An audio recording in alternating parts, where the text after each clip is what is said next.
tal, familias? ¿Cómo estáis? Bienvenidos a un nuevo capítulo de Con R de Realidad. Hoy me gustaría que reflexionáramos sobre nuestros miedos. Esos miedos que muchas veces traspasamos a nuestros hijos y que hace que ellos mismos se bloqueen y dejen de tener confianza en sus capacidades. El miedo es normal. Es una emoción legítima y que además cuando nos convertimos en padres en muchas ocasiones se apodera de nosotros, ¿no? Nos ponen en brazos a un bebé pequeñito, indefenso, que nos necesita para todo y eso hace que se desarrolle en nosotros un instinto de protección enorme. Pero si no aprendemos a gestionar esos miedos, podemos acabar hiriendo la autoestima de nuestros hijos y despertando en ellos un sentimiento de no soy capaz. Normalmente cuando sentimos miedo es porque creemos que puede pasarle algo a nuestro hijo, ¿no? Es algo normal. Y eso además hace que nuestro cerebro se ponga en modo protección y tratando de evitar que eso ocurra, ¿no? Ahí es cuando nos nace el no corras, no saltes, no cojas eso, te vas a hacer daño, ¿no? Es decir, al final nos basamos en prohibir aquello que nuestro hijo sí se siente capaz de hacer, ¿no? Y claro, eso en el niño puede provocar un rechazo, porque como decimos, él sí se siente capaz de hacerlo. Es nuestro miedo el que está intentando bloquear que lo haga, ¿no? Y al final él no entiende el por qué no puede. En este tipo de situaciones lo que deberíamos es analizar objetivamente la situación, ¿no? Preguntarnos, ¿realmente nuestro hijo corre peligro? Si la respuesta es sí, obviamente no hay lugar a la negociación, pero en una gran parte de esas situaciones la respuesta suele ser que no corren un riesgo real, sino que a nosotros nos da miedo que pueda ocurrirles algo, ¿no? Bueno, en esas situaciones lo mejor es que expliquemos a nuestros hijos lo que nos pasa a nosotros, les expliquemos nuestro miedo y tratemos de buscar una solución, ¿no? Porque al final, si papá y mamá no confían en mí, es porque no soy capaz de hacerlo y por tanto dejo de confiar en mí mismo, ¿no? Por ejemplo, mi hija mayor, pues cada vez quiere más independencia y cada vez quiere hacer más cosas, pues ella sola, ¿no? De hecho, pues me ha planteado que quiere ir sola a la puerta de la clase de inglés. Bueno, es a mí a quien le da miedo que vaya sola, no dejarla en la puerta y no verla entrar, ¿no? Objetivamente no hay ningún riesgo de que ella haga eso, pero es a mí a quien le da miedo, ¿no? Entonces, pues lo que he hecho es hablar con ella, explicarle lo que me pasa, contarle que sé que no hay ningún riesgo de que vaya sola, pero que mamá tiene miedo, que a mamá, pues le cuesta un poco soltarla y asumir que cada vez se va haciendo más mayor. Entonces le he pedido un poquito de tiempo. La he pedido que si le importa que vayamos juntas, yo la dejo unos metros antes para que ella pueda ir sola, pero yo la veo entrar, ¿no? Ella me ha dicho que sí, que sin ningún problema. Y pues lo que le explicaba es eso, ¿no? Que mamá necesita tiempo para superar un miedo que yo tengo, ¿no?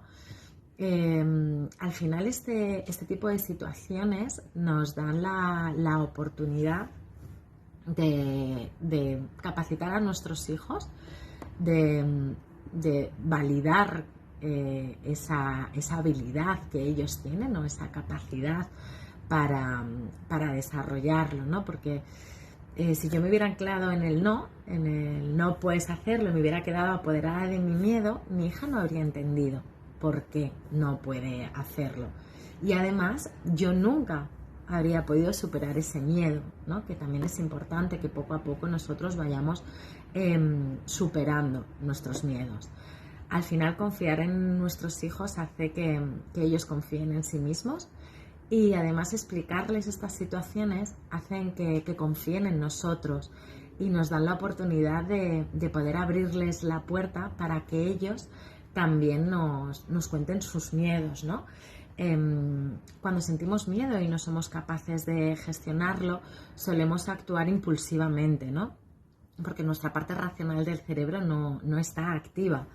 Nos mueve la emoción, ¿no? En este caso el miedo. Y es cuando nos suele salir un grito o nos enfadamos y bueno, pues no somos capaces de gestionar esa situación, ¿no? Recuerdo una vez que una mamá, ¿no?, me contaba que su hijo se subió a una piedra, la piedra estaba cerquita de una carretera y el niño se cayó, ¿no? Claro, a ella se apoderó de ella el miedo, no solo por la situación real, que el niño se había caído y temía que pudiera haberse hecho daño, sino por lo que su cabeza imaginó que podía haber pasado, ¿no? Se podía haber caído a la carretera, le podía haber atropellado un coche, entonces su miedo fue mayor la imaginación que quizá lo que ocurrió, ¿no?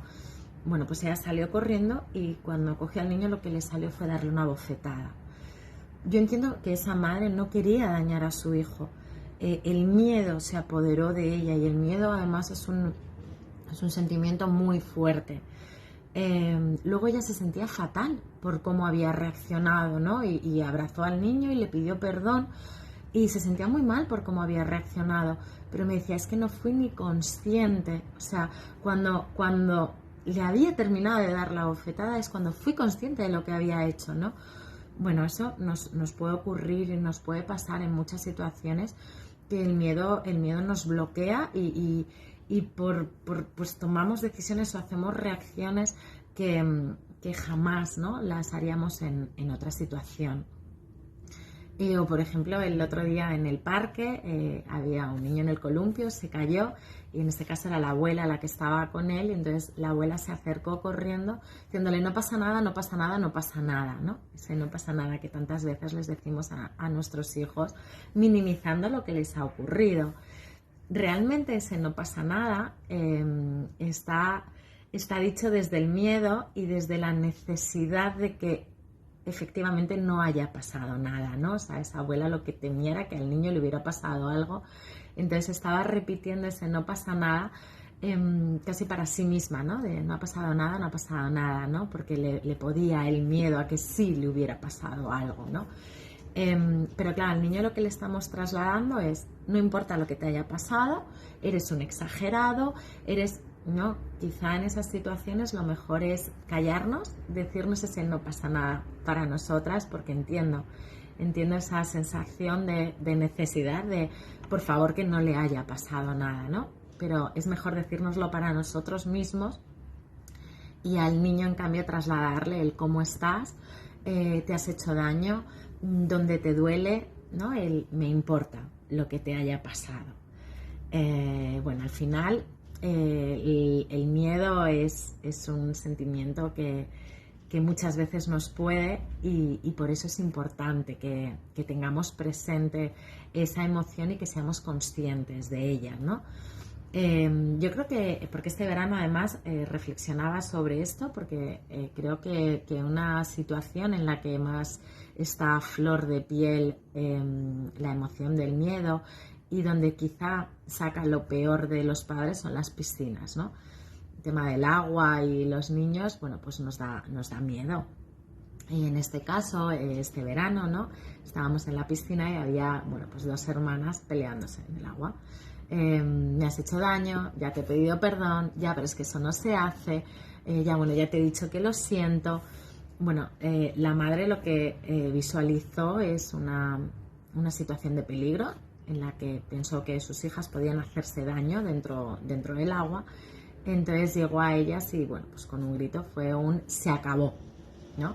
Bueno, la hermana mayor intentó explicarle, ¿no?, con ya mamá, pero bueno, no le dio tiempo a decir nada más porque la mamá lo que hizo fue meterle la cabeza debajo del agua, ¿no? Yo entiendo y sé a ciencia cierta que esa mamá no quería dañar a su hija, ¿no? Lo que pasa es que estaba poseída por una emoción. O sea, su parte racional no existía en ese momento. A ella le podía el hecho de pensar que sus hijas podían hacerse daño dentro del agua y necesitaba que esa situación parase. ¿Qué ocurrió? Que al estar totalmente destapada, al estar sin su parte racional, estaba en su cerebro más primario, y su cerebro más primario, su reacción fue de ataque para que esa situación parase, ¿no? Eso nos pasa muchas veces cuando regañamos a nuestros hijos cuando se caen, ¿no? Por ejemplo. Además, bueno, cuando la niña salió del agua, que claro, os podéis imaginar, la cara de la niña era estupefacta, o sea, no entendía qué había pasado. La madre, que obviamente no se había calmado, os he dicho que se acabó y a la tercera vez sales del agua, ¿no? O sea, bueno, pues en un ataque absoluto por la necesidad de que una situación que ella entendía que era de peligro parase, ¿no? Eso tenemos que ser conscientes, que es que nuestra parte más primaria del cerebro puede actuar así, ¿no? Puede actuar desde el ataque o desde la paralización o desde la huida, ¿no? Son los tres modelos que tenemos para reaccionar. Son involuntarios, además, no tenemos reacción ante eso, ¿no? Entonces, estas veces, como os decía, nos pasa muchas veces cuando regañamos al niño por caerse, ¿no? Es que te he dicho, es que... Bueno, pues estamos hablando desde el miedo a que les pase algo a nuestros hijos. Porque al final el miedo puede jugarnos malas pasadas si no sabemos gestionarlo bien. ¿Qué ocurre? Que aquí podemos o trasladarle el miedo a nuestros hijos y que al final acaben haciendo lo suyo, o que reaccionemos de mala manera y no seamos capaces, ¿no? de resolver la situación. Por esto es importante que hagamos un ejercicio de reflexión, de reflexión sobre nuestros miedos, que los conozcamos, que sepamos cuáles son. ¿Por qué? Porque esos miedos no van a desaparecer. La realidad es que conviven con nosotros. Lo que tenemos que hacer es conocerlos, saber qué producen en nosotros y al final pues aprender a vivir con ellos para poco a poco irlos superando, ¿no? Y qué mejor manera además que superarlos con la ayuda de nuestros hijos, que al final son parte implicada, ¿no? Porque ese miedo viene producido por ese amor tan grande que tenemos a nuestros hijos, pero como decimos muchas veces, ¿no? Ese amor tan grande y tantas cosas que hacemos desde el amor no son buenas para nuestros hijos. Entonces pidámosles ayuda, expliquémosles qué nos pasa, por qué nos sucede esto y busquemos una solución conjunta, ¿no? Para que vayamos superándolo y vayamos aprendiendo a asumir ese miedo, ¿no? Que tenemos. Yo, por ejemplo, mi mayor miedo o lo que más me cuesta en la maternidad es soltar a mis hijos, dejarles mayor independencia. Bueno, como yo digo, si por mí fuera tendría a mis hijos cual mamá polluela, ¿no? Con sus polluelos debajo del ala eternamente, ¿no? Pero eso no es bueno para mis hijos. Mis hijos necesitan independencia, necesitan hacer cosas por ellos mismos, necesitan que yo suelte, tanto para su desarrollo como para su crecimiento, para su autoestima, para todo, ¿no? Entonces, bueno, yo eso es algo que trabajo diariamente, ser consciente de cuáles son mis miedos, ser consciente de las situaciones que me lo producen y como os contaba con la situación de las clases de inglés, les pido ayuda, les pido tiempo, les pido paciencia a ellos también, porque, bueno, pues al final yo también estoy aprendiendo, ¿no? a ser mamá de niños pues cada vez más mayores y que van creciendo y que van teniendo otras necesidades. Os invito a que reflexionemos sobre esto, a que hagáis este pequeño ejercicio de cuál es vuestro mayor temor, cuáles son esos miedos del día a día que quizá bloquean o hacen que no dejemos desarrollar a los niños determinadas situaciones. Y si os parece, nos leemos en comentarios. Os espero. Un beso muy fuerte, familias. ¡Mua!